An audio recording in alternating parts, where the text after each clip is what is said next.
Welcome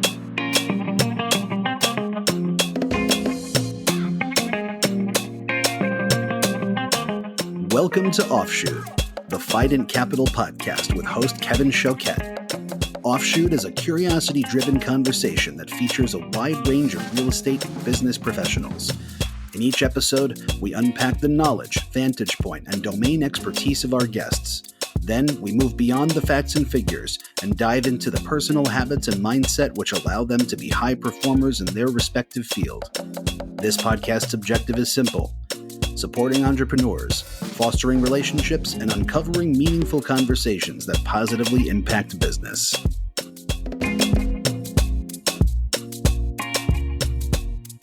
Welcome, everyone, to episode 27 of Offshoot. My guest today is Bill Vanderstraaten, president and founder of Chief Partners LP, a Dallas-based family office focused on investing LP equity into commercial real estate. As part of the Trever Rees-Jones holdings, Chief Partners' team of only 6 professionals typically invests $5 to $15 million into a myriad of commercial real estate asset classes. They currently manage about $1.2 billion, which falls into 80 assets with 30 GP operating partners.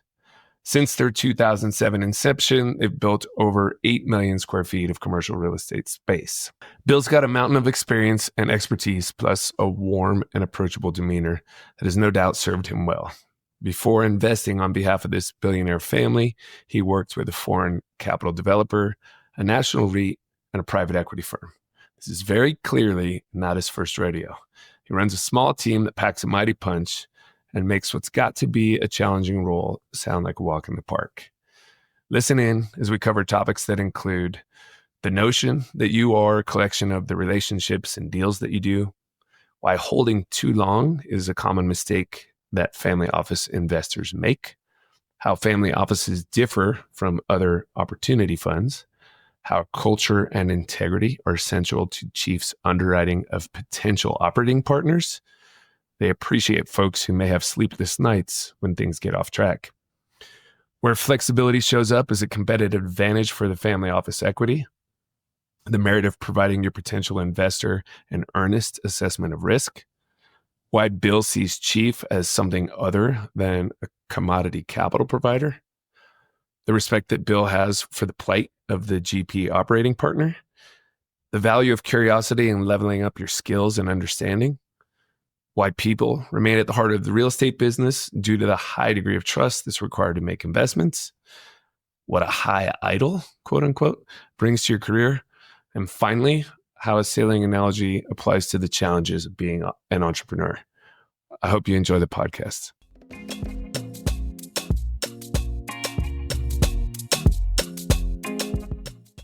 All right, Bill, thank you for taking the time to join me on the podcast. I appreciate it. Yeah, no problem. Enjoy it. Thank you. A little bit of tech trouble, but we got there. Exactly. Look, to get us started, maybe just could you give a bit of a background on Chief Partners LP, what your organization does, kind of who you guys are? Happy to do that. Chief Partners is a family office, so we invest on behalf of the Rees-Jones family and just commercial real estate, income producing properties. So there are other parts of the family office that do other things, but we have a team here that's focused just on real estate. Our MO is teaming with operating partners. I'd say about half of which are in Texas, half of which are spread out across the country in different markets.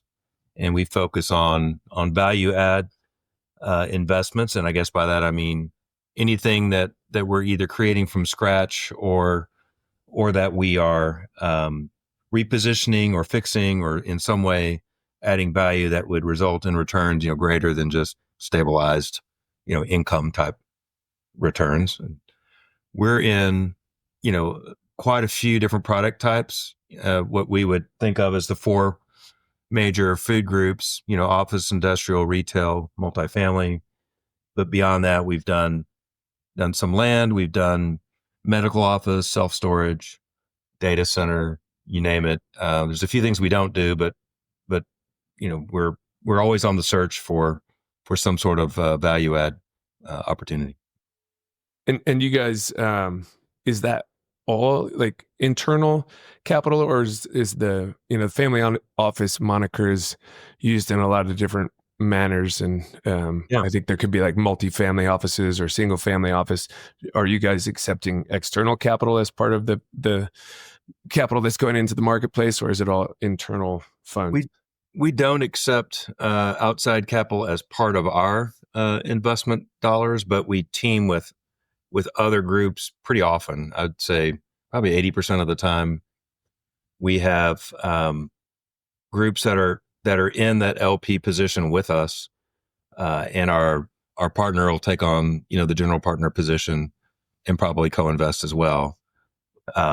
So we think of those as teammates, and sometimes they'll bring us into a deal. Sometimes we'll bring them into a deal. Sometimes they're partners that the partner had already before they contact us. Okay, they're co-investing with you guys typically as LPs. Correct. That's correct. Yep. Okay, and development, it sounds like, is fair game. Yeah, we do quite a bit. I'd say, the more than half of what we do is from scratch, ground up development. Okay. And look, you and I've known each other for a while, but what is your role within the organization, and what's the team look like? Yeah, I was a founding partner, so we've been in existence for about 18 years now, which is, I can't even believe that, and it's hard to even say, but so fairly long time. And I have two partners that are part of the decision making investment team. Brian Bischoff, Liesl Riccadelli, and then there's a total of six of us. So we're all with different roles, but trying to identify, invest, help operate, and eventually sell these various investments. And duration for you guys, are you kind of like a more traditional capital allocator fund with like a 3 to 5 and maybe 7-year horizon at the outside? We have about we organize ourselves to compare deal to deal on a 5-year hold. So that's never exactly the case. Obviously, it's always a little bit less or a little bit more than that. But just to know that we're disciplined about how we look at our investment criteria, we think of it as a 5-year hold, and that comes from a few different things. One of them is just family offices in general tend to make the mistake of falling in love with their real estate, and they own it for way longer than they should, and so we view everything as a because it's value add. Add the value, go ahead and harvest and move to the next deal. On occasion, we see something that either goes better than we thought while we owned it. Maybe the tenant credit's better, or the neighborhood improved, or there's something that makes us feel like the investment is a little bit more protected against cycles. And if we see something like that, we might choose to own it, long term, assuming the partner agrees, and we can work all that out. But it's a big advantage, as you know, in this market to not have an absolute deadline on the exit. We can kind of confer with our partners and team up on when's the right time to sell. I was just a couple podcasts back, I was talking to a gentleman that runs a NAV REIT, a baby version of like Blackstone's B REIT. And what they do is mark to market the equity and then try to use that return on equity as opposed to return on cash as like the metric for how the investment's doing, which would portray what you're just saying, that you're maybe not earning on the equity what you could if you went ahead and liquidated and moved it over to another asset. Do you guys do anything like that, or is it more? It's more intuitive than that probably for us, but that's that'd be a great way to do it, because that's really what you're saying when you choose not to sell, which is that you can't find a better place for not only your original investment, but whatever you've earned along the way. And I mean, there's times when it's just time to harvest and redeploy. And in addition to that, the operating partners that we team with have generally speaking, we have a traditional promote structure, and they'd like a payday as well. So that's usually part of the decision as well. Yeah, for sure. So it's worth saying this is like week 2 of January 2025. What opportunities, challenges are you guys seeing as we roll into 2025 as either an allocator looking for new deals or existing portfolio asset management stuff and getting things to stabilization? Yeah, well, there's challenges in both of those. I think we're experiencing what everybody's having to deal with right now, which is borrowing costs, significantly higher than most of us thought we'd be dealing with a couple of years ago. So on the investment side, obviously that squeezes returns for everybody and makes some things that would have looked great 2 years ago, not look very good. And I guess our philosophy is if yield on cost is below our cost of borrowing, then that's generally not what we're excited about. So that describes almost everything that people are wanting to or thinking about building right now. You've got specifically say multifamily, maybe yield on cost of 6 and they're borrowing at 7.5. There's ways to make that successful, but you have increased your risk profile pretty dramatically by doing that. So those are not interesting to us. Consequently we've moved into more, at least lately, we've moved into more what you think of as an alternative bucket, which would include self-storage and manufactured housing and data center. And data center is not intuitively a space that you'd think a family office would be active in because of the size of those deals. But we have a couple of partners that we team with that we're in we're LPs inside their GP, and that gets the check size to something that we can accommodate, and we like being in that space, for sure, at least for now. What is the check size you guys like to be putting out?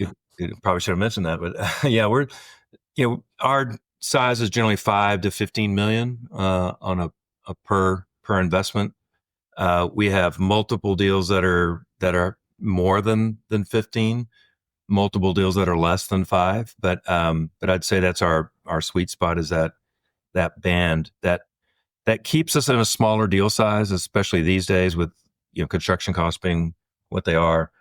But we do bring in, like I mentioned before, co-pilots and other families or other partners that can help round that out if the need is bigger than that, and we still like the deal. But one of the reasons we have made our average investment that size is because it keeps us below institutional.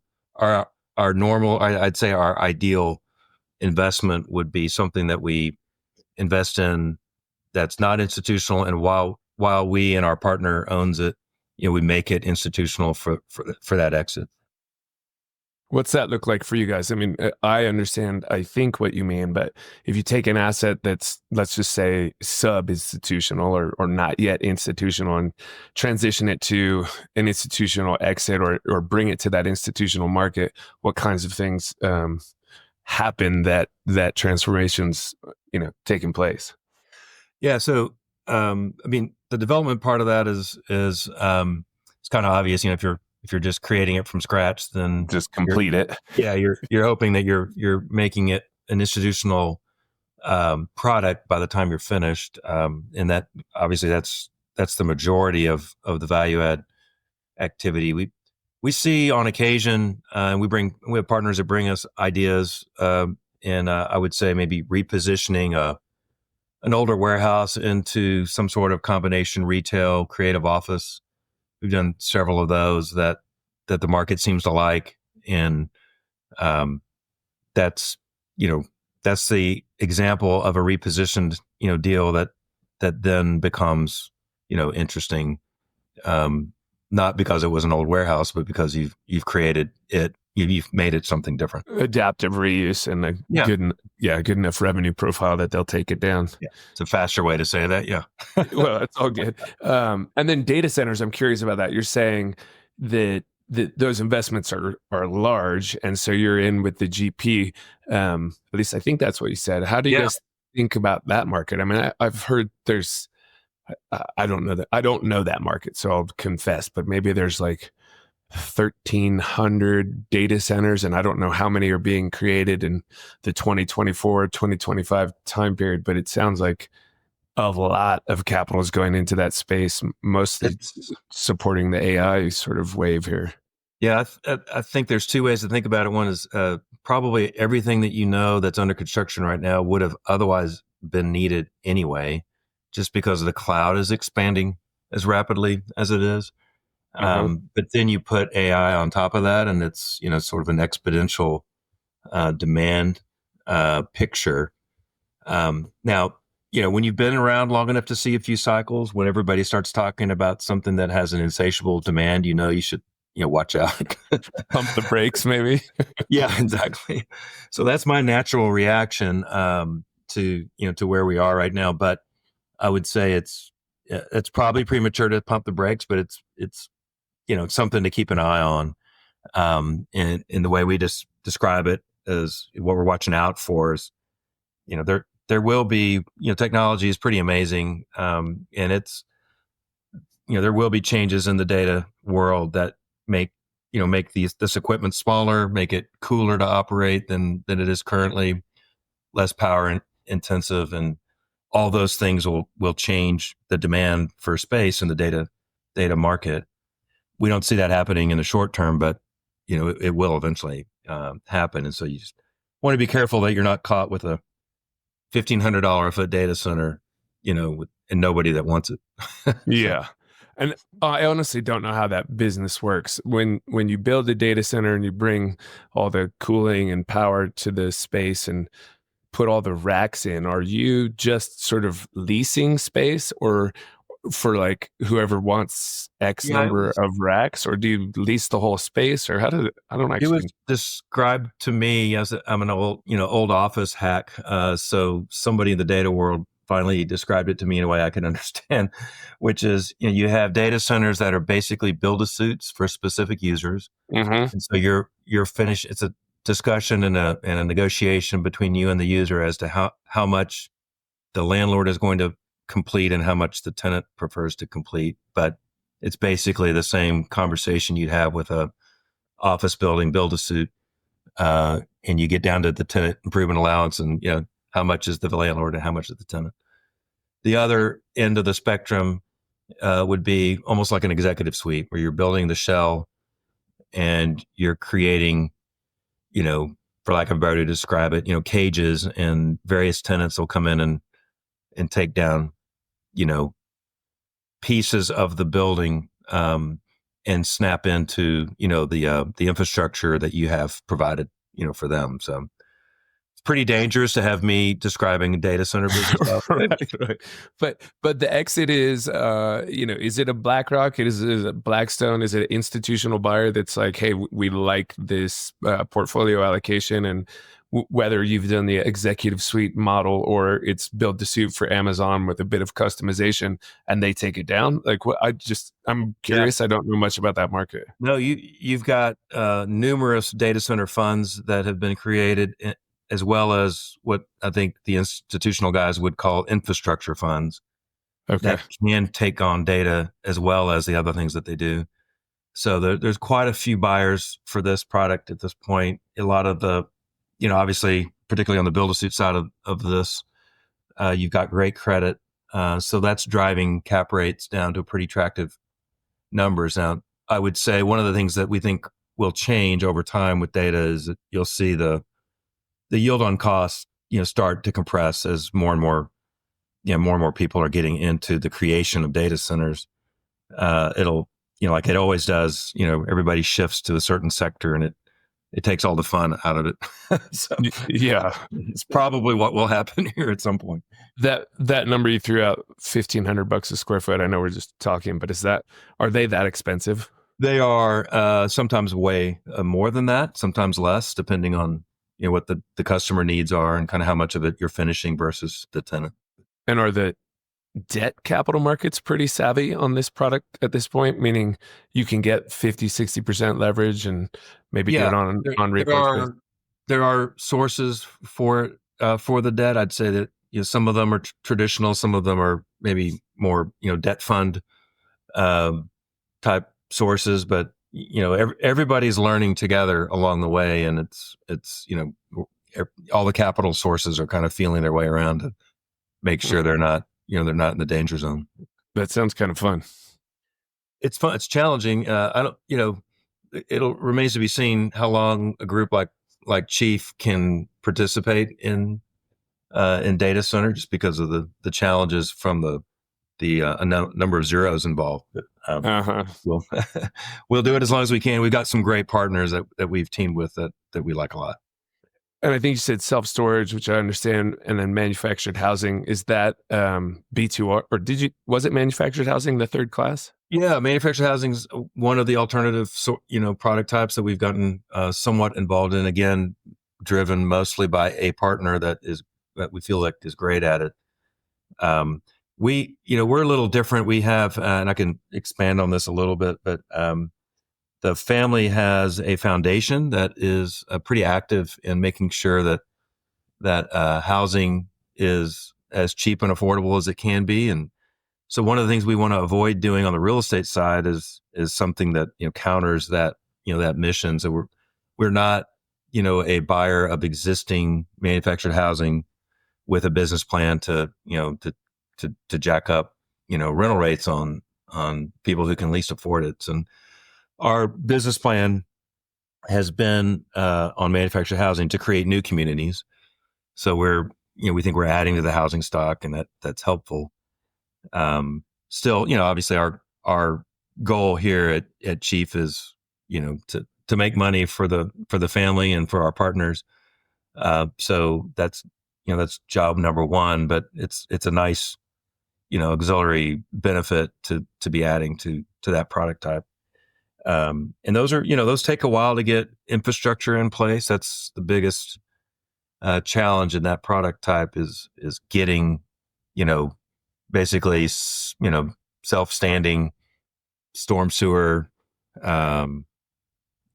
power, you name it, all the infrastructures in place, getting the road structure within the development finished. And once you get that all done, they actually go relatively quickly.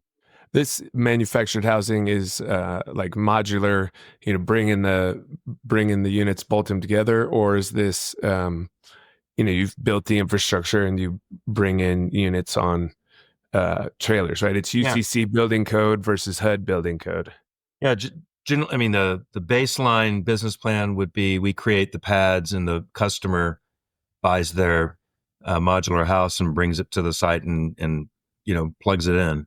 Okay. The other scenario that we see on occasion is, and I think most communities do this, where you might create, say, 10% of your total maximum developable site and bring in, houses, so that for those that are needing a place, tomorrow, you've got a few houses ready to go, and you capture your customer, because of the ease of just stepping right in. Mm-hmm. But they would then buy the house, and they build value for themselves in the equity of the home, and they're leasing the land side. Okay, cool. I like that business. Yeah. This, we'll come back to sort of investment allocations and risk, but I have this perspective that as a country, we're kind of blowing it with housing. And it's like, if you own a house, you might feel good because it's worth more than it was when you bought it. But I fly a fair bit. I suspect you do too. And this is a really, really big country with a ton of open space.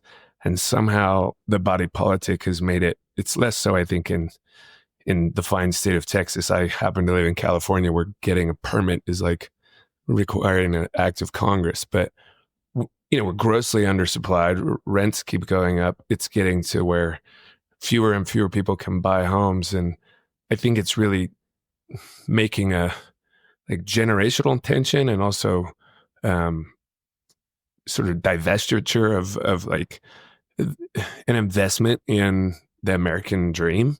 I think it's just a huge error. Like, we have so much land and we have so much resource, and it's not the case that houses should always be worth more. And I think there's this thing that people think that's great, that the house you bought is worth 30 or 40 or 50 or 60% more. But, people need homes. Like, we're doing job creation, we're having children, and we're somehow putting a lid on housing. I'm just curious how that aligns Yeah. with you or No, the there's foundation. a lot of conflicting forces at work there that you could kind of make the case probably either way. One of the positives about the home values increasing over time has been what we see in the senior housing space, which is sometimes there's people that end their career without a lot of assets to their name, but for the equity in their house. That's right. But that's enough for them if they sell their house to allow them to live comfortably, in a elderly situation. And I worry about, what might happen going forward as more and more people, either are renting homes without building equity in their house, or, if you create, an abundance of housing, then you don't have that appreciation in those houses, and they may end their careers without assets that help, pay for their long-term care. So you can kind of paint the picture either way, I think. But I think generally I agree with you in that, there's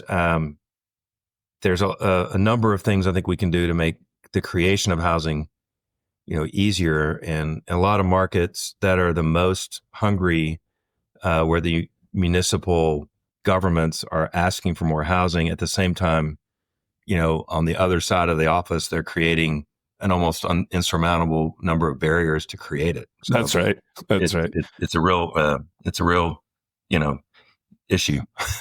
Well, but even setting aside the appreciation aspects, which I agree with you, I don't have to look far to see folks who have a lot of equity on their balance sheet due to their primary residence. But the 30-year fixed rate mortgage is a freaking godsend. Like, okay, I bought this place 8 years ago. I put 20% down. At the time, this mortgage seemed unbelievably unbearable, right? It's like, real reach. You fast forward 8 years, you're like, I got the best deal on the planet. And the renters, and obviously anything beyond 8 years, it's just going to look better.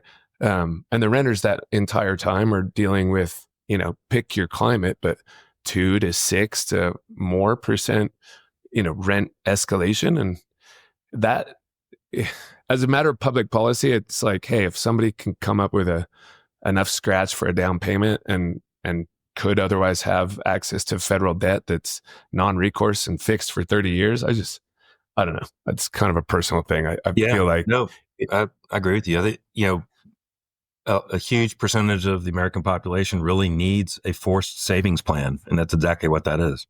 Yeah. And a fixed payment for however long they choose to live in their home. Yeah. Yeah. Well, totally agree. Cool. Well, let's go back to investment. And I know you guys are expert at this because I have brought, I don't know how many deals to you over the years and have always received a respectful and fairly expedient, no, thank you. I don't think we have.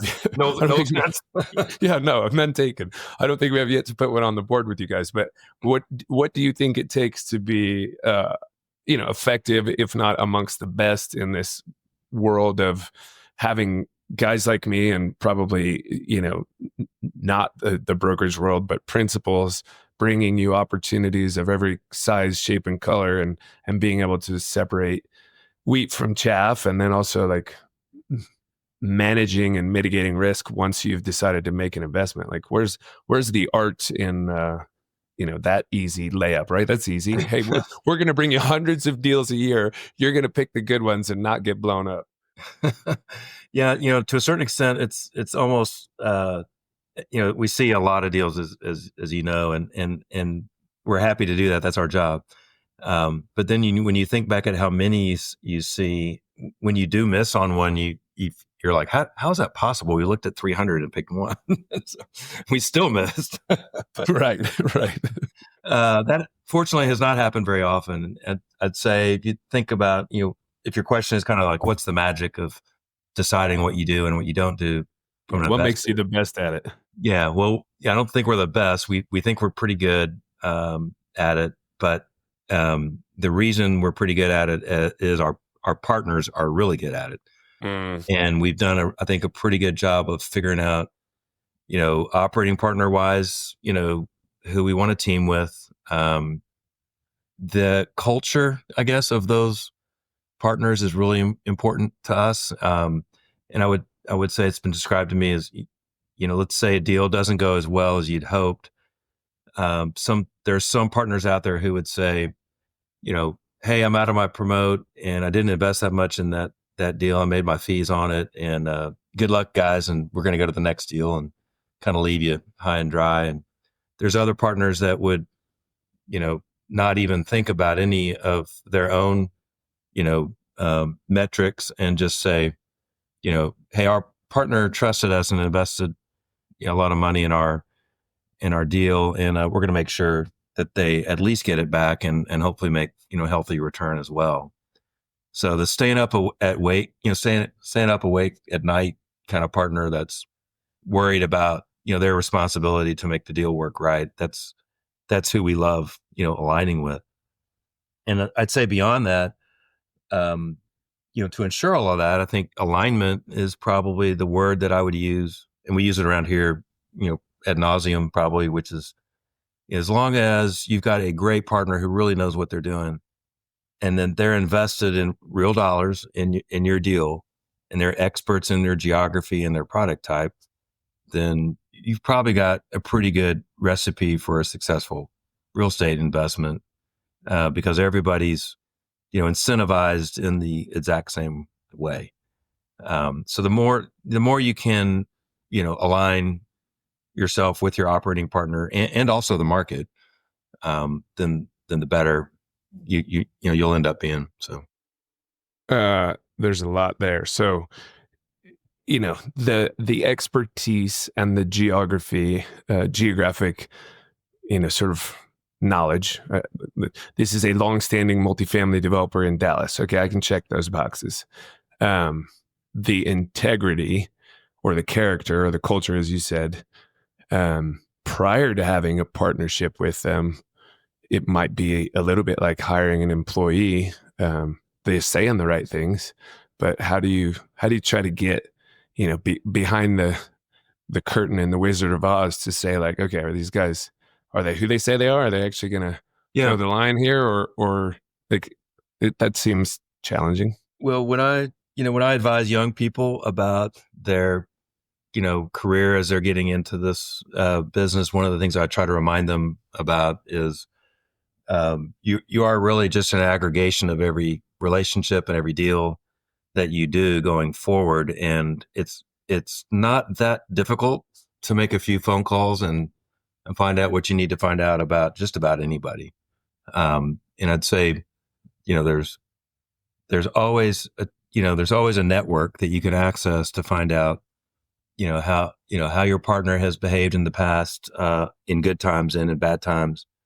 And also just, their expertise. I mean, that's, usually if you're in a high growth market, unless you get a really unusual headwind, if you have an expertise in your sector, then, and you're aligned in the way the deal is structured and how everybody's invested, you're probably going to, create a pretty nice, real estate investment. So, yeah, I dig it.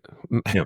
Do a little background check, a little diligence. Yeah, it's just it really is very, it's really just a few phone calls, and and it's a not a lot of secrets in our industry. Really, it takes almost just the minimal amount of due diligence. So on alignment, from my perspective, is kind of a few core components to that.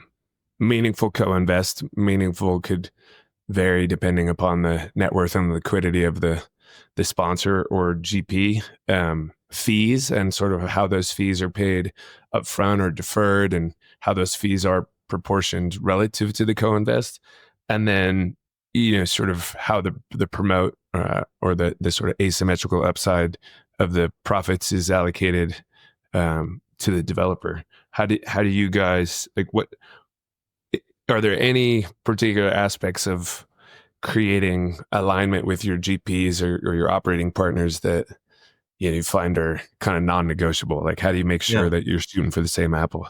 Yeah, I would say we try not to be overly rigid. One of the reasons you might get the call for a great deal over another equity source might be, some, sort of demonstrating some flexibility. But from an alignment standpoint, obviously, the more you can make it where everybody wins together or everybody loses together, but there's not, to use your word, an asymmetrical outcome where the partner did great, but the equity partner didn't, or vice versa. Mm-hmm. So I would say an example of something that some of our partners have experienced that probably guide them to us might be, if they're teamed with a private equity fund that's got a, absolute must sell by, date because of a fund, Yep. being, finished or needing to be done. And you see the equity, sort of insisting on an exit before the real estate really wants to exit, whether it's a big lease that hasn't turned yet or, some other aspect, and the operating partner gets hurt because of something that's totally out of their control. Even though they did their job, created a great asset, leased it well, did everything they were supposed to do, but then the equity, sells fast because a partner upstream, wants a payday. Mm-hmm. The flip side of that would be, the operating partner that doesn't have much invested in a deal out of their own pocket, makes a lot of money on the fees, and has won already, whether it does well for the equity or not. So you can kind of create either scenario. So the ideal position for us is a partner that's right with us, right? We all do well together, or we all don't. Just play it out that way. So, obviously, win. The more co-investment, the better. The more fees that are success oriented versus non-success oriented, the better. Things like that. Yep. I kind of want to just talk about the family office thing, because I think in the commercial real estate space, and also private equity and VC, and guys seeking capital for all myriad of adventures, this sort of unicorn out there is like, you just got to get in front of a family office, and like, you happen to be in one, so I know you're gonna have a different viewpoint of this. I wonder, there's a lot of different ways I could sort of try to tease this out, but like, what's it mean for you guys to be a family office versus any other capital allocator? It's great. I'd say it's more relational. That's kind of what you would expect, I think, in a family office, connection. There's probably a little bit more of a need for, culture fit. The thing that we always want to make sure of is that, the goals of the operating partner and our goals are the same. And by that, I mean a lot, we talked about it a little bit already, but the timing of exits and things like that, those seem to be the areas that create the most tension between operating partners and investment partners. And family offices in general have more flexibility, than other sources. But they're also they're probably as different in their interaction with partners as there are, family offices. So you have family offices that, and most of them probably fall in this category, which is there's a allocator that invests not just in real estate, but a number of other aspects. And sometimes they're drawn more to funds because, they don't want to deal with, deal by deal kind of real estate. And occasionally you get one that's large, and we're small in the world of equity providers, but large in the world of family offices. And so we are a little bit more like a private equity, fund that's just got one investor instead of 50. Mm-hmm. By that, I mean, we have a real specific, target as far as, size and geography and product type and all of that. And the thing we don't have is this pooled, attitude about, okay, we've got these 30 properties in this fund that are all going to impact each other. And here, I mean, at Chief, we really look at every deal individually. Well, and the big difference I see, and this is where I think there's a misunderstanding of family offices, especially in this, like the patina around like, oh, we just need to find a family office. A lot of family offices don't have somebody like you or your team who has expertise in the domain and actually picks up the phone.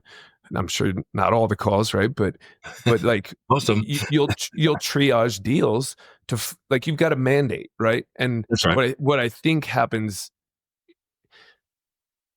where I think there's a big misunderstanding, is a lot of folks think all I've got to do is get to a family office. Well, a family office may have mandates that are gigantic, in which case your $5 million deal is irrelevant, or they might just have 99% of their money with UBS and it's in a managed portfolio and they don't really do anything with it. It's rare in my perspective, within commercial real estate to find a family office that has an operator on the front end who's actually going to do the work of separating wheat from chaff. Like It's very rare. I agree. I think it is unusual. And it's because of size. If you think about, $1 billion is a lot of money, but if let's say a family office has a $1 billion to invest, and you would generally expect an allocation to real estate, in the 15% to 20% range. Well, $150 million is a lot of money, but it's not enough to support, a group of people that's only out there looking for real estate. They'll do, 9 or 10 deals and then they're done. That's right. So it's usually the size of the family office that creates the ability to have a team specific to real estate versus not. And if you don't have a team specific to real estate, the family office generally is a vehicle to invest in funds, because that's how they can get a diversified, position within commercial real estate. And they have to pick maybe 5 funds and hope that some of them actually do cycle through according to the way the sponsors say they're going to, which generally never happens. Right. That's right. But they'll make their fees. They'll make their fees. It'll take 3 or 4 years longer than they said. Mm-hmm. And that's by the way, that's just human nature, right? We all expect things to happen faster than they really, really do. I've got plenty of properties on our portfolio that, that I wish we had been able to move through faster. But we all think that's going to happen at the beginning, and it just doesn't. So, and that the problem with, funds is they're super illiquid, and the way we're structured, and I think other large family offices are structured, is pretty ideal, which is you can cycle through 9 or 10 deals in a year because they're individual deals, and it's not, they're not all stuck together and requiring a, big exit, 7 years from now. Right. You don't have to redeem that last asset to liquidate the fund to get your promote.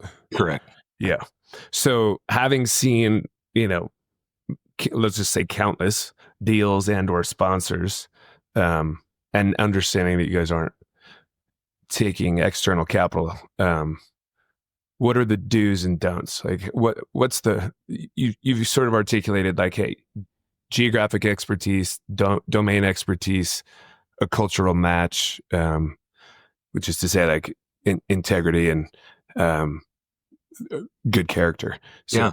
Putting those aside, just in terms of how to approach you guys, actually get through, give you an easy on-ramp into, like what's the right way to do it? What's the wrong way to do it? Because you are one of the unicorns that's actually allocating into commercial real estate from a family office. I'd say, we love teaming with partners who have an appreciation for the same thing that we have an appreciation for. And so we love them to have, an acknowledgement of the risk involved. And yes, there are certain risks that you can accept easily, and there's certain risks that you are, radioactive that you avoid at all costs. And there's also, besides, the risk kind of denote like the no-go zone, right? And then there's the opportunity, and the opportunity creates what gets people excited about a deal, and that's for us very, very often it's basis oriented. Mm-hmm. And this market is a great example of a market that's, you know, rewarding people that paid attention to basis, a while back when it didn't really matter as much. Because what saves you in scenarios like this, when interest rates go wacky, by the way, they're historically still low. Everybody forgets that they That's did right. once upon a time used to be this low. The issue was that they got hot, they got this level, very quickly from a very, very low level that we all, sort of experienced for 8 years. And so it hypnotizes the market into thinking that's forever. And people who then started not paying attention to basis because money was free, are now, struggling, mightily with that because it just pushes everything up to the limit. So they're very focused on basis across all the product types that we're in. Is one of the reasons we spend a lot of time in the development, world, so that, hey, you're at replacement cost, or maybe hopefully if you're looking for deals to buy, you are below replacement cost, but trying to pay attention to that, just so that when you're putting debt on that and you're evolving, going through the value add process for that particular investment, you don't look up one day and find yourself, at well above comparable, basis because you didn't start low enough.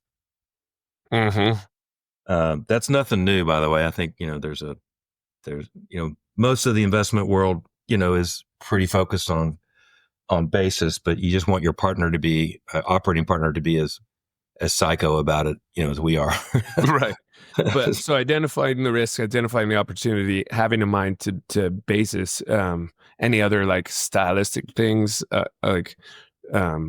don't know, like how you've seen people do it horribly wrong in approaching you and soliciting your interest or capital.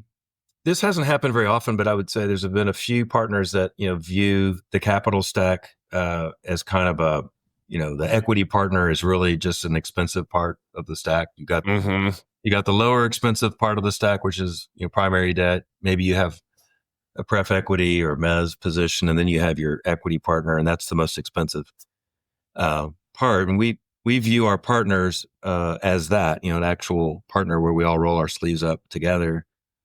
And some of our partners don't want to hear from us that often. But most of them do. And the reason, they do is they realize that we're in an unusual position where we see, we're operating at any given moment 80 different, investments. Not all of them. In fact, usually it's only a few of them in each product type, but we do see other things coming and going within the industry, probably even within their geography. We have some banking relationships that we can bring to bear. We have, insurance, there's things that we bring to the table, I think that are beneficial to the deal, both for us and for them. And if they view us as just, another, part of the cap stack to shop, there's always going to be, an element in the JV that you can better with somebody else. And so if we're,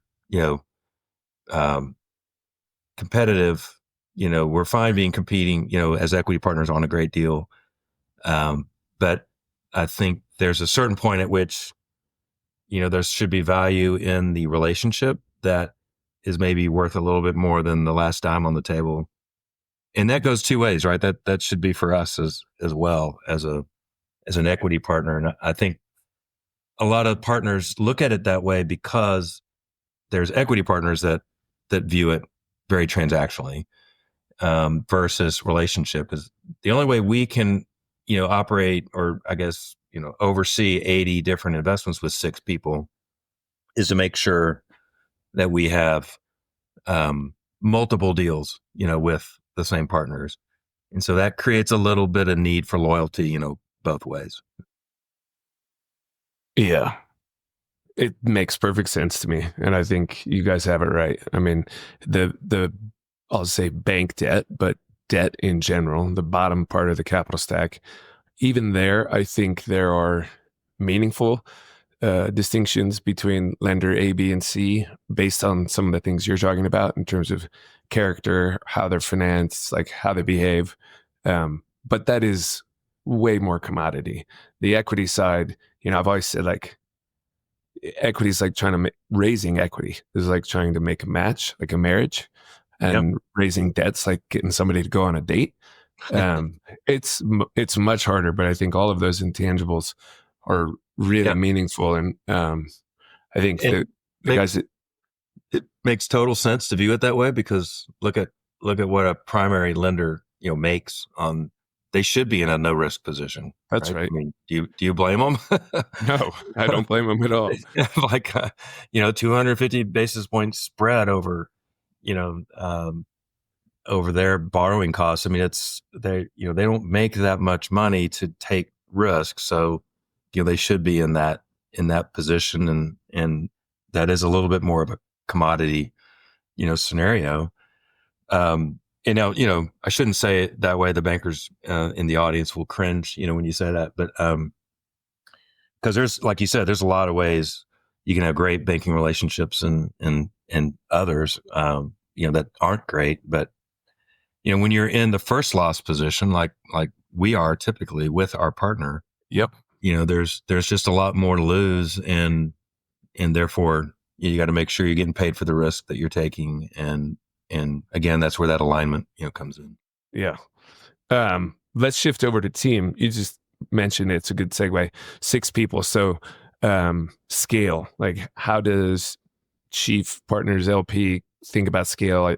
Obviously, with the kind of resources that are available, you could have a lot more than 6 people on staff and maybe not use external consultants and run this thing differently. What is it that has you staying lean and mean? Yeah. Probably experience, and, you've been around the block, maybe been in the operating partner shoes, I guess. And one of the things that I really like about our structure is we don't have to know, as much about each of these property types and all this different geography and what's exciting and what's not exciting, because our partners, know that. So, and they operate the property, day in, day out. They show the space, they lease it, they're cranking the numbers, they're doing all of that. So it is quite a bit easier to be, an LP partner on that many deals with a few number of people, because I don't want to say we're managing our partners, because they definitely manage themselves, but we're overseeing, I guess, or looking at, 80 different investments, but we have about 25 or 30 different partners at any given time. So we have, many of our properties handled by the same group.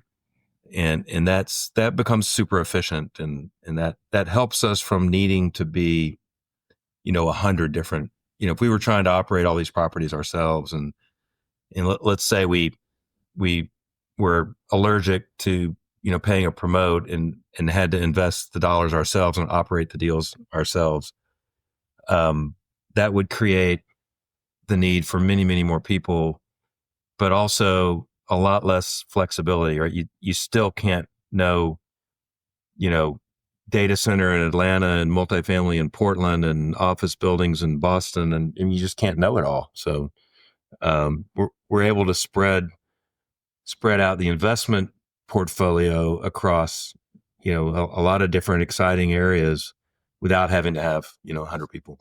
Have you ever been larger? Chief Partners has not. We've been super consistent Okay.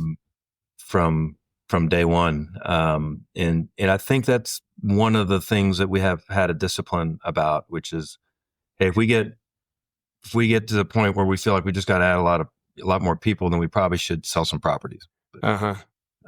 We just don't want to, the source of the family office investment dollars is oil and gas family. They have, done a lot of exploration that requires a lot of people. I don't think the family wanted to look up and see, in addition to a couple hundred people in the oil and gas department, a couple hundred people in the real estate. Right. That's supposed to be taking 10 to 15% of the allocation. Yeah, exactly. Yeah. Or getting an allocation of 10 to 15. Exactly. What about finding the talent? How do you get the A players that you need? And I don't know what kind of. Our team has been really consistent, and I think that's because we take the alignment part of the discussion that we just had internally as well. So all of us are, benefit or don't benefit from the success of our investments, and so it's a great truth serum. If you want to make sure you get everybody's opinion and knowledge about a potential investment, just put them in the deal. Mm-hmm. and they will tell you what they think. So, as a manager, you want to hear that, because the last thing we want to do is make mistakes. I mean, we can recover from a deal where we got our money back but didn't make much more. Very hard to recover from zeros in our business. And so we've only had a very limited number of those. And that's, I think, because our team does a really good job of vetting, and the three partners, have to agree. So if there's, generally we do. I mean, it's really, really rare to have an outlier scenario, but there's plenty of occasions where somebody feels a little more excited than the other two, and it just kind of dies off. But is there any risk of getting the kind of group think, going, where maybe it sounds like you guys have been along on the ride together for a bit? I don't know. Does it ever happen where I'll say Brian is kind of like bullish on it and everybody follows behind him? Or do you find that even over time, you are quite principled in advocating your respective positions? Yeah, no, I think everybody's pretty disciplined. Now, I'd say if somebody gets, is really excited about a deal and expresses it that way, then you might pause. Let's say Brian loved a deal and I just didn't like it. That would make me take another look at it. And we respect each other's opinions, even when we disagree. And like I said, it just isn't. I mean, it just doesn't happen that often. And I think it's because of all the things we've talked about already about, the box that we're trying to fit into. 95% of the opportunities that we see are just immediately not applicable. Yeah.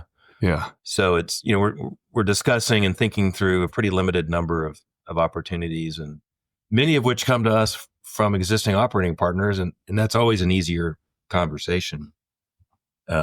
Because we have a certain trust level. We've made great investments with any number of, I'd say there's 10 core partners that we have that we have, a 2x, return average over, 15 or 20 deals. That builds up a lot of confidence. Yeah, absolutely. And it makes their job easier, right? They know I don't know. I can imagine that you have LP partners who know, or excuse me, GP partners who know that they can just call you and say, hey, can we do this one like the last one? And it's a short negotiation and you go do another deal. Yeah. JV comes off the shelf. Sometimes even loan docs come off the shelf. And it's that makes, everything, sing on their side a lot more too. There's not as much, deal friction for them. And we found, like, I'll use Lincoln is one of our kind of preferred operating partners. I'll use them as an example. They sometimes like big splashy deals, which they're great at, but also they have certain offices that have really done a great job at just sort of bread and butter, smallish smallish deals, and so we get the call, for the bite size, repositioned, light industrial deal in Boston. And they'll call when they have a high rise, multi-use, deal, they can call Goldman. So for a new construction mega deal. yeah, right. Yeah, that's perfect. So, yeah, so we just sort of fill a spot for some of these operating partners that really helps them, pay for for that office if they can do 3 or 4 deals with us a year that are just kind of bite size. I like it. Thanks, Bill, for all that. Let's shift over to the personal side here. I wonder, there's 2 questions. I'll start with, how did you get here? Like, you have a really unique opportunity and being a part of a family office and, doing everything you just explained, but what brings you here? How did you end up in this role for Chief Partners? Yeah, the prior to Chief was with a group called Trever Partners, which was founded, trying to think how long ago, founded a while back by Tony Donna and Mary Hager. Tony and Mary came out of Crow Holdings and had been integral in the sort of the day one Crow Holdings team. And they got to a point where I think they wanted to, to kind of be more bite size and kind of not in as large an organization. Tony and I were fraternity brothers at SMU, and I had a background in office, and he thought I'd be a good add into Fund One for Thackeray. So it was the 3 of us plus Chris Cosby, who was the retail expert. He came out of CBRE. So the 4 of us launched Thackeray together. Tony and Mary owned the company, and we created Fund One at Thackeray, which was great. The company was fantastic. The timing, we started that Fund One, pretty much right into the teeth of the Great Recession. Yeah, Great Recession. Yeah, it sounds fun. 2007, 2008. I think it was 2005 when we started. So invested for a couple of years, and then lots of wobbly wheels, all over the nation. Mm-hmm.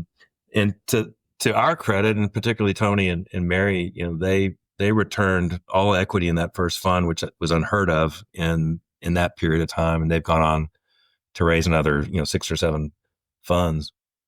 But 3 years into Thackeray, I had a friend that was had been an attorney with Trever Rees-Jones, who's the kind of the benefactor or the main equity partner, and he connected us, and Trever had sold a couple of gas fields and done really well, and wanted to deploy some capital into real estate, and wanted somebody to kind of help lead that charge, and that just felt like a great opportunity for me. As much as I love Thackeray, it's a great team. In fact, my son works there today.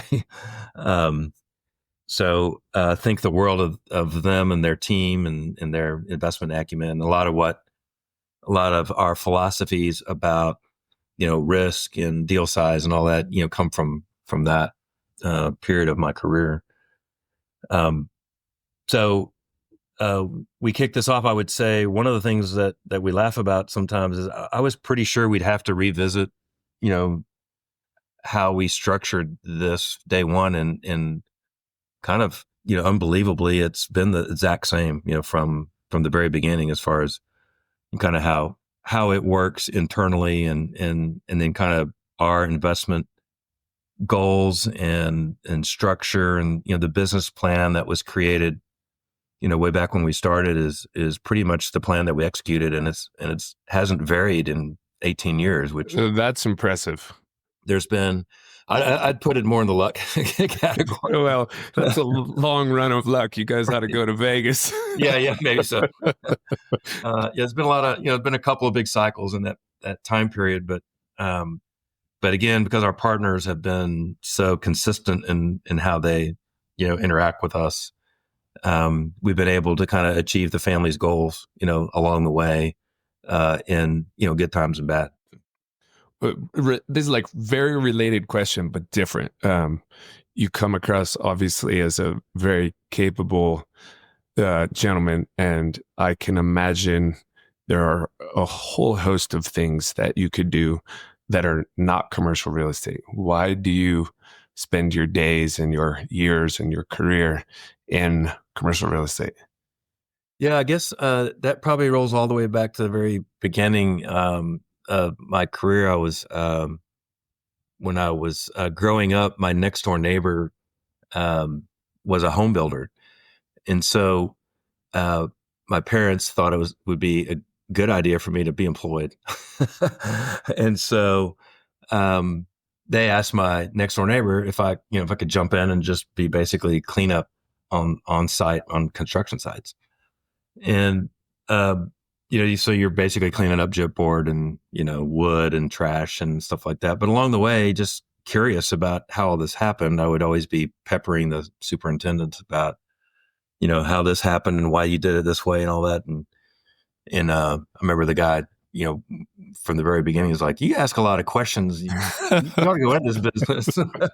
I think it's his way of saying, stop bugging me.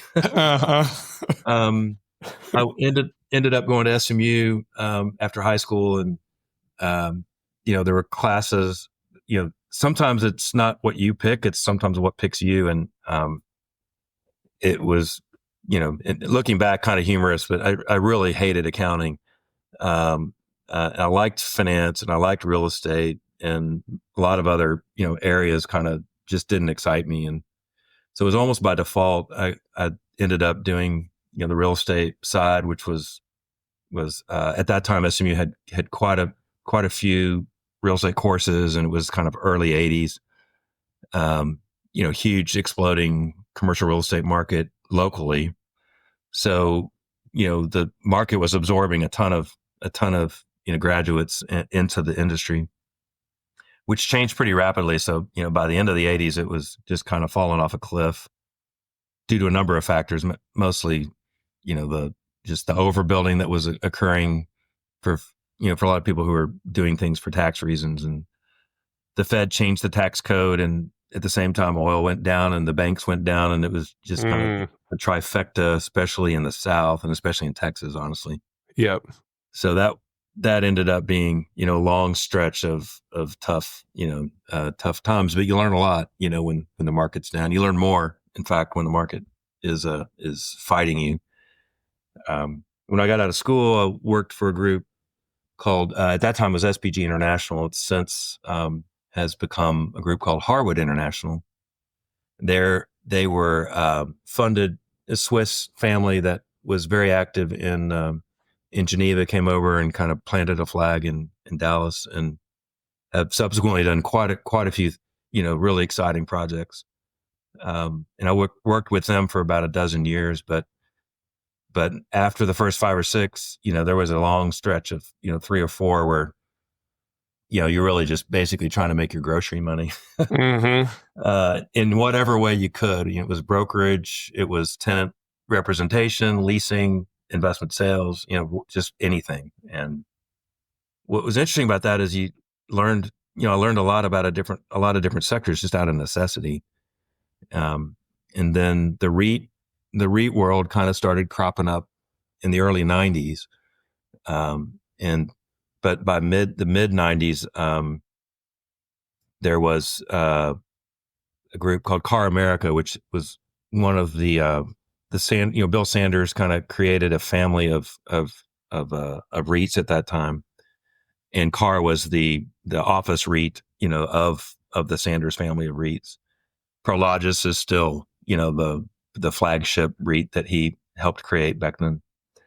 And so they needed somebody in Dallas that covered a lot of different sectors, because they needed somebody who did investment sales to buy buildings, but they also wanted to develop, which I'd been able to do at Harwood.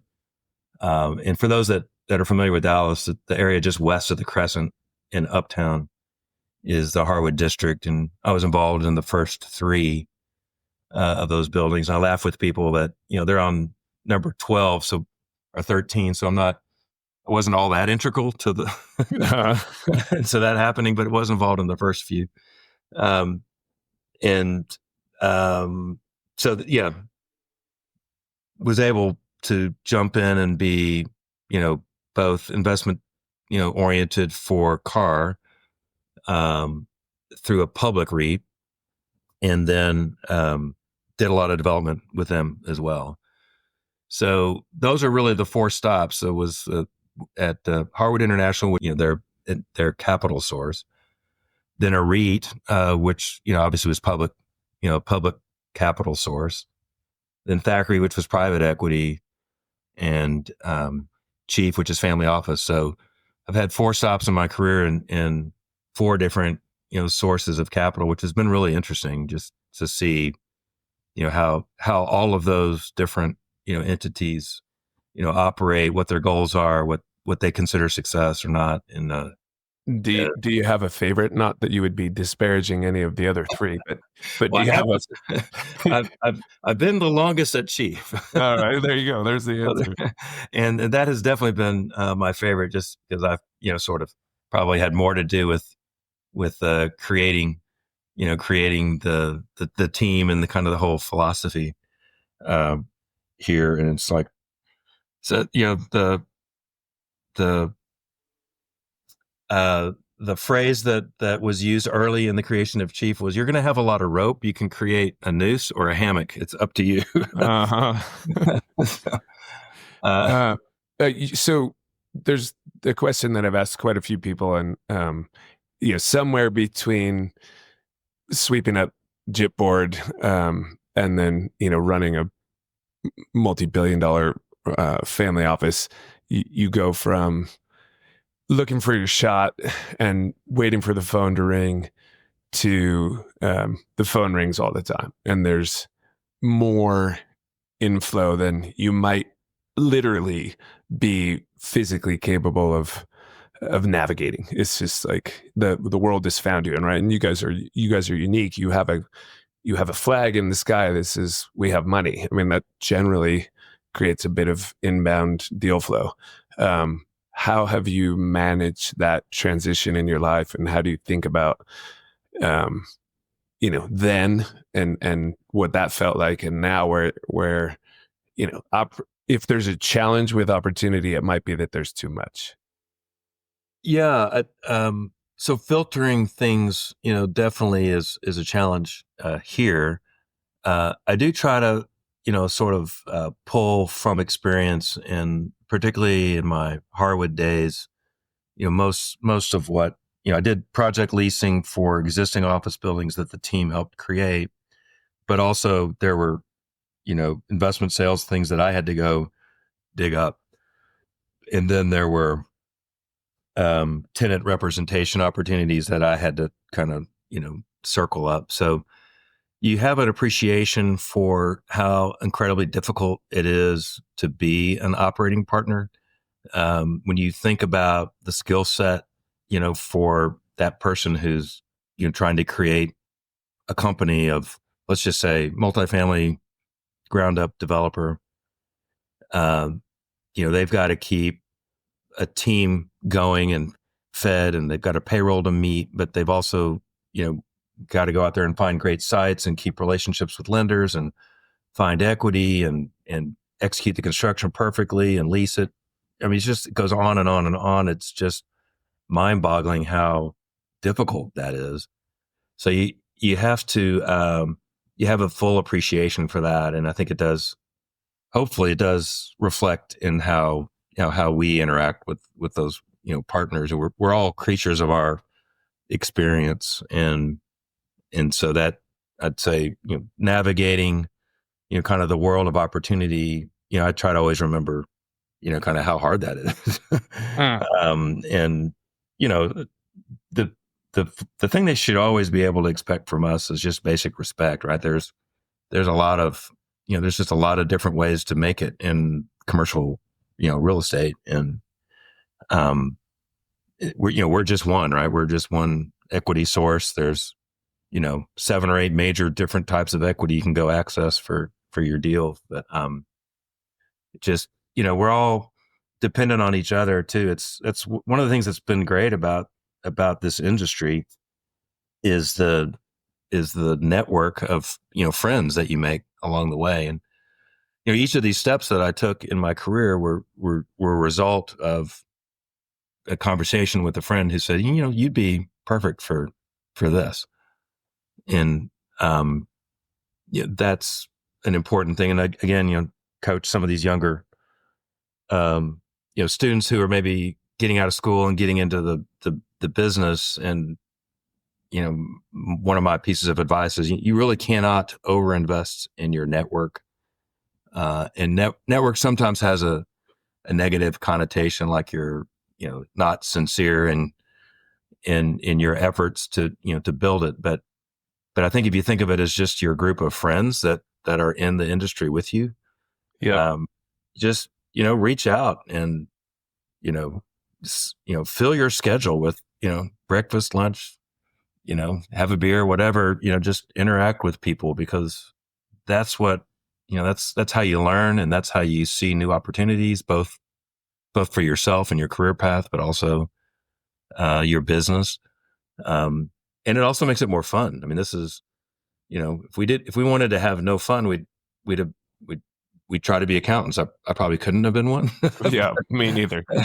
We talked about it a little bit yesterday, just on the short call we had with the whole AI thing and what that may change. And we don't need to go down that rabbit hole, because it would probably be laughable if we listened to it 18 months from now, but For 6 months. or even 6 months.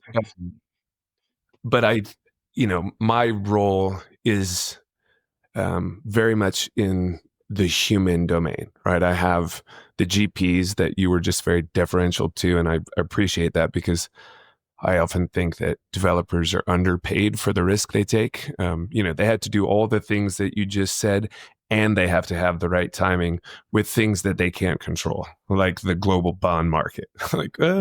Right. Let's hope we could kind of get out of this one all right, and do everything right, and you might still just break even. Yeah. But I keep wondering about, how technology might, quote unquote, disintermediate us in our role. And to just sort of pile on with your idea around the network, it's a beautiful thing that the commercial real estate industry is still a people business. Like, it all flows through people.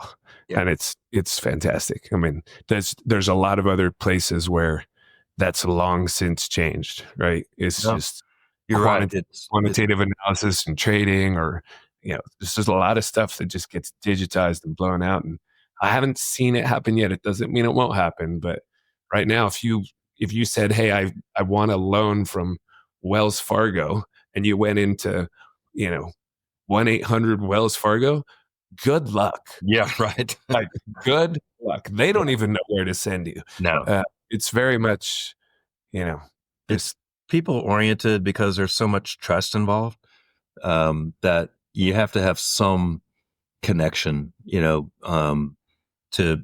be able to kind of trust that other person with, what are really pretty huge dollars, whether you're a lender or equity or partner, operating partner or whatever. The other thing I think is really interesting about the business is it's both super people oriented, but also very physical, which is, the fun. One of the really fun aspects is creating, particularly on the development side, when you're creating something that's going to be there, long after we're gone. Real stuff. Yeah. Yeah. And it's touch and feel and drive by and, go inside, go outside. You're not pushing paper around. And, I can't imagine coming to the end of your career and like, yeah, I pushed paper better than anybody. Mm-hmm. So being able to, have a hand, whether, we're not architects or construction teams who really, get it done, but even in the capital stack or, ownership, the creation of these, physical environments is part of what's really fun about our business. Yeah, where you could, I don't know how old, well, you said your son's at Thackeray, so he's obviously through school, but to take a son or daughter, put them in the car and say, hey, let's go for a drive, and be, okay, 1, 2, 3, 4, and just point out things that you had some role in creating is pretty Oh yeah. cool. No, I've got a daughter and a son, and they've both are. They probably had as much of that as they need. No, Dad, I'm not doing it again. I've seen Yeah. it. Exactly. Yes, not this again. This might be a little odd question, but I got to go for it. You go back to like the high schooler and the home builder next door, and your folks say, "Hey, go work for him," and you've got that curiosity. I want to just drill in on curiosity, kind of how you view it. And there's a visual that a friend of mine shared with me years ago. A circle with a bunch of symmetrical lines shining off of it, like what we would do if we drew a stick figure sun or sunshine, and then that same circle with a single line that's the same length as the aggregate of the short lines that are the rays of the sun pointed in a single direction. And the caption to that is like focus, right? So the curiosity is that bright ball that sees everything, that's like, what about, well, that's interesting, and hey, I wonder if, and it's got a certain quality to it that is remarkable, because it might allow you to assimilate things that would otherwise seem like disparate pieces of information. And at the same time, there's work to be done, right? Like chop wood, carry water, and focus really is essential. I just wonder how that might have shown up for you, from like curiosity to, hey, I know right away 95% of what you send me isn't going to be a fit because I've got a mandate. If it shows up at all, like how do you relate to that? It definitely does. And maybe it's part of why we're in so many different product types is, we're kind of curious about how all of them work, and eventually someone will win us over on that. But I mean, I do think it's a personality trait that is important in our industry. And I mentioned to you, I'm super involved in the real estate department over at SMU. And because my name's on a bulletin board over there somewhere, I get a lot of them calling me and asking for direction, advice, job ideas, or whatever. The ones that are going to be successful down the road are the ones that just ask a annoying number of questions because they're engaged, and That's right. And I try to coach them up on that as well, and just say, hey, asking a bunch of questions is a reflection of your curiosity about the business and your interest in learning and becoming better at your trade. So you see that, you see sort of the ability to be super persistent, in a polite way, but you can't take the first 4 no's in our business, or you're not going to be very successful. And the other would be just, this kind of constant sense of urgency, which, for people who like to be chill and relaxed, that probably is annoying to them. But, the folks that I've seen in our industry that are successful usually have a high idle. I mean, they're always asking questions. They're always wanting to get something done. They don't want to just sit, and pontificate. They want to go do, and that's a real common, theme, I think, amongst my peers that I've seen, kind of become successful in their sector. It's those traits, I think, are similar amongst all of them. I love that idea of a high idle. I mean, it totally resonates. I've never heard somebody use it that way. Yeah. Day to day, like I don't, I could tell you about my morning routine, which I hit maybe 55% of the time, less than I'd like. I wonder if you have any routines or habits that, get you in your best spot to sort of, be in that state of urgency, or be a high performer on a day-to-day basis. Is there anything that is like your touchstone? I definitely try to be mindful about, getting out of the office. And so that would be, trying to grab breakfast, 2-3 times a week at least, if not more, set up lunches, go grab a beer or whatever at the end of the day, just, kind of reflection of what we talked about already regarding the network. Even though those are usually informal, no agenda type visits, what you find out is a couple of weeks later, come back to you. Hey, based on our conversation, I thought about you for this, and it generates activity Mm-hmm. to just sort of almost force it. So that's one. I mean, I think fitness is a pretty important piece of this, particularly as we all get a little longer in the tooth. It's Mm-hmm. definitely one of those things you can't take for granted, and you get reminded about it more and more. So you just have to carve out time for that, because if you become immobile, or if you become less able to get around, it definitely impacts just the quality of your life, more than anything, really. So um for me, faith is important piece of the puzzle, and try to carve out time for that as well. It's that looks like a lot of different things to a lot of different people, but Yeah. I think that's a good discipline to have, and whatever that looks like. So yeah, I mean, I don't have like sort of, hey, I'm always up at 5 and XYZ. It's probably more organic, Yeah. than that. But depending on what the schedule is pushing my way. And look, you're clearly a senior executive at this point, and you just have mentioned quite a few things that probably kind of by default, using the Stephen Covey idea, sharpen the saw. That would be getting out into the community and interacting with your network, and um, having that curiosity, and getting a bunch of deal flow of perhaps somewhat esoteric asset classes or business plans. Is there any other thing you do in your career to just kind of continue to learn and grow and expand any sort Yeah, of I mean, I venue? think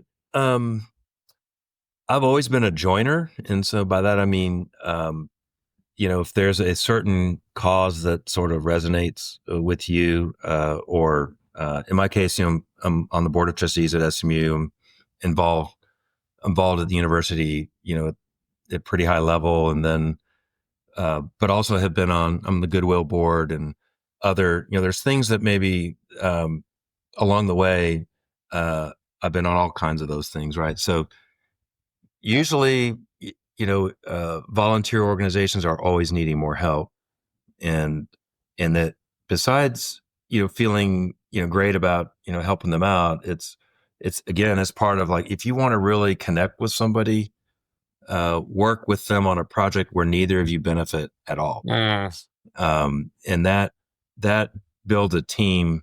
You're kind of in that foxhole together, but not because they've got something to win or you have something to win, but together you're working on something independently, that can help a group or an individual, and then you look up and that's one of your better friends, so and then they do anything for you, and you do anything for them, and so it's just part of that. Again, when I'm advising some of these younger folks in their career, I'm like, you know join a bunch of stuff, figure out what really you get a passion for, or have a passion for, where it doesn't feel like work, because you do it for free, or you do it anyway. You do it to help somebody, and then that always comes back to you. So, When you think about sort of like time, talent, or treasure, right? In the give back, um, my wife would laugh if she heard this. I sometimes overthink things, and so I want to be. it's your job, right? If you do a podcast, you have to overthink things. Right. But I want to be thoughtful in, like, okay, where is the place to put my uh, one of those three: time, talent, or treasure? It maybe is sounding like you're like, hey, just jump in and see, and you'll know.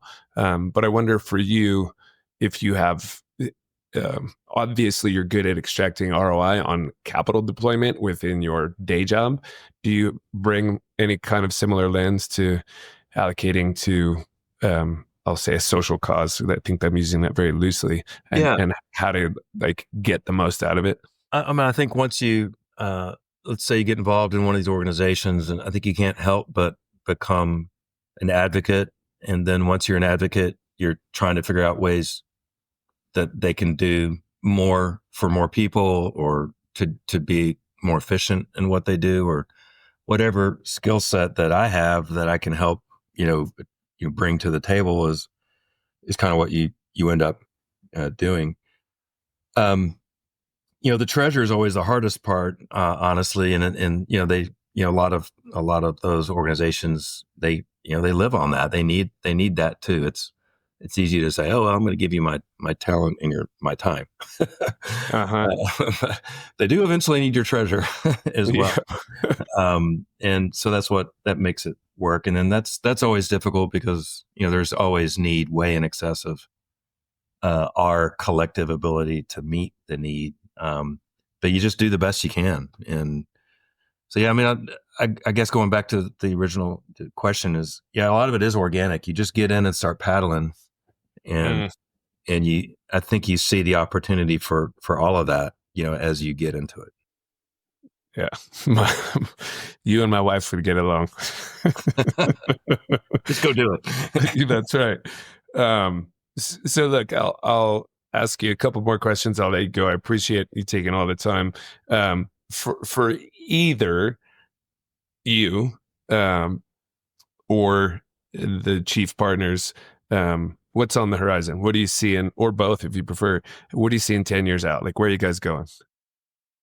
Yeah, so I'm sure 10 years from now, my role will have been diminished. Hope I still think maybe they'll let me hang around, but kind of like the school. Yeah, exactly. He's still hanging around. Emeritus, like, how do we get rid of this guy? No, it's we're kind of built the last. Trevor's two sons are adults. They're in their 30s. They're doing quite a bit with the business now, and active decision makers in our investment committee.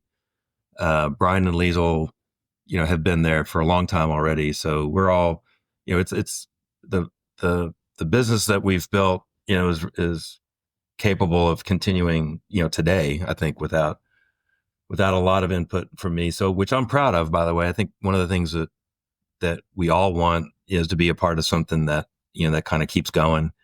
And I think we're created for that as well. And most of our partners have the same sort of, shelf life. So we're excited to team with them and be a part of their growth and the change in their various skill sets and opportunities. But I mean, it's fascinating to see what is the same, and it's also fascinating to see, what is different about our business. And if you'd asked me even say 4 years ago, anything about the data center world, and I'd have, looked at you just dumbfounded.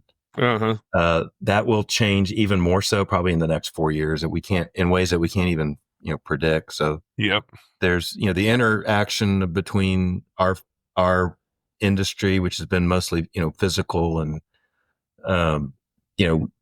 with technology is, really interesting and really exciting. And in fact, there's, investment companies that have been built only to invest in real estate oriented technology. That tells you something right there. And they've been around for a while already. So it's, it'll be really exciting, I think, in the next, 5 to 6 years to see, or even much less than that, to see how all that evolves and continues to change our business. And what about you? Do you have a sense of what's on the horizon for you, or I think I'll continue to be involved in these outside groups that I've kind of become an advocate for. From the business itself, I feel like I've still got, some runway. But as I mentioned, I think, in a few years it'll wind down a little bit less. They'll pick up, more. I'll pick up less. So I think that's the natural way these things tend to go. And sitting on the beach a little bit has some appeal, even though I know I just spent some time talking about having a high idle. Right. And you didn't say workaholic, but maybe there's some of that in there. Yeah. Yeah. It's but taking a break is also valuable. Yes, totally. And so I'll leave you with this. You're obviously working with entrepreneurs all the time on the GP side, although you could argue if it's Lincoln, it might be slightly different in their institutional partners. But they're probably the biggest, of our partners. So yeah, and I imagine there's actually I read one of your things online where you're like, some of these guys they drive around in a pickup truck, and that's your partner. Yeah. So, and obviously you guys one of our partners referred to them as a Joey bag of donuts. So there you go. Thought that was a pretty good fit.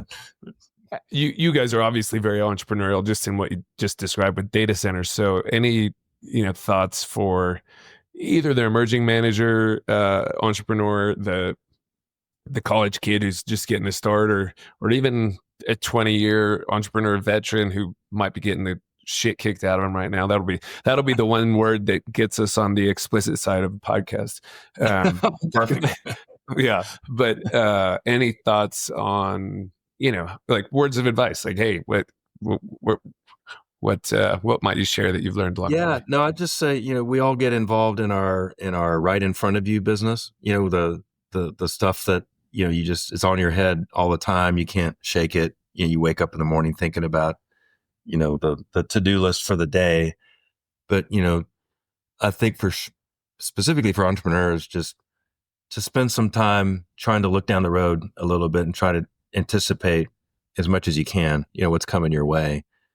And know that, whatever environment you're in, it's going to change, good and bad. Right. So, build your company, to take that on. I mean, I think it was Tom Carr at Car America that was describing, he's a big sailor, and he would describe, hey, you can't control the wind and you can't control the current, but you can control, kind of the boat that you're sitting in, and, how much you trim the sails and how much, so it's an analogy I always kind of remembered about our industry, because a lot of it has to do with the ebbs and flows of capital markets and things that we really are out of our control. But you can control a lot of your environment by, building yourself to be able to sustain, whatever wind comes your way. Yeah, I dig it. So Bill, thank you very much. I appreciate you taking all the time. I know you're super busy. I appreciate you opening up and sharing all this with the listeners. Any listeners gotten this far? Obviously, my production guys always want me to say this: subscribe or like it or drop a review. I'll just say thank you, Bill. And if you want to say anything else, the floor is yours. No, I appreciate the time, and thank you for reaching out. And if they do a review, make sure it's a nice one. So. All right. Thanks, Bill. All right. Thanks a lot.